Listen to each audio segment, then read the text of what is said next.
Okay, let's look at how to add and adjust Endgun settings in Fieldnet NextGen. So you can start with your map view. It'll look like this, and you can click on the pivot for which you want to adjust your Endgun. And it's going to open the dashboard for that pivot.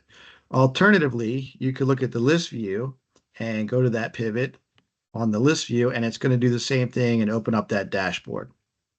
Once you have that dashboard open, you click on this arrow all the way to the right, and that's going to change your view. So your default view is going to be your control panel where you can start and stop your pivots.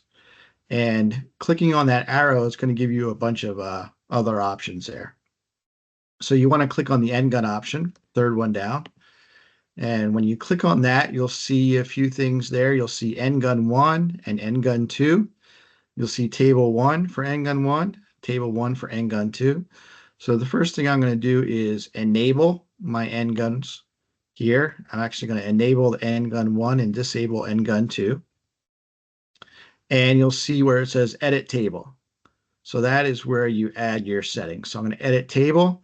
There's nothing selected at this point. There's no areas, no Endgun areas.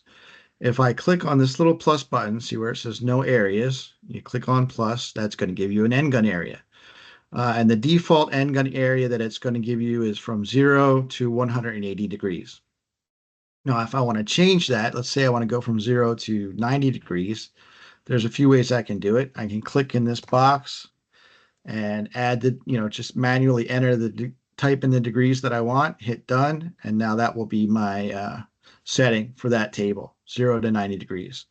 The second way, which is probably a more popular way, is to just grab the end of that end gun on your map and just drag it to where you want it to be. So let's say I was at 90, I really want to be at 180, just drag it down to 180. And actually I want to start at 45. So I'll just pull this start point to 45.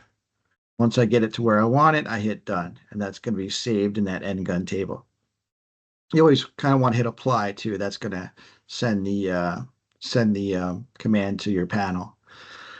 So let's go back to that table. Let's say I want to add a second area.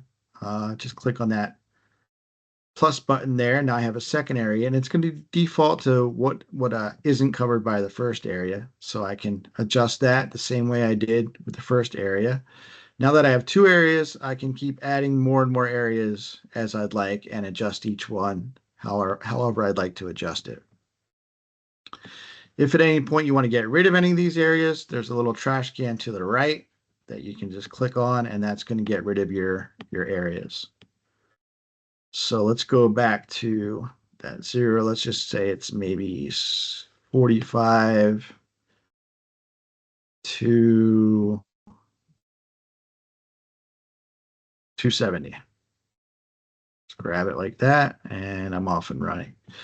And again, you can nudge it with these little plus and minuses here. So that you can do your fine tuning with the plus and minus.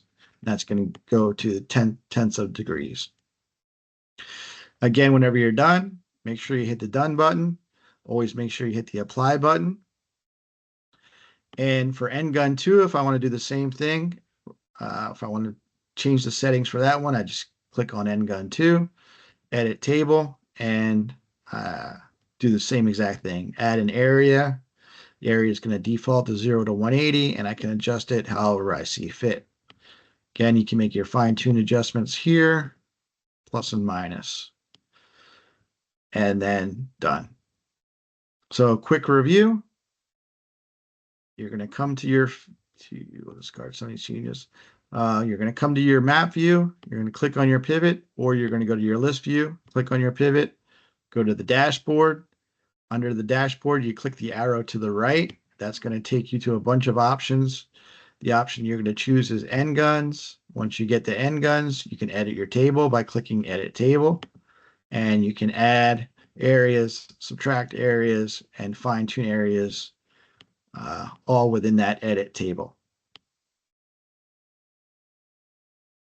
So that is how to adjust settings, your Endgun settings in Fieldnet NextGen.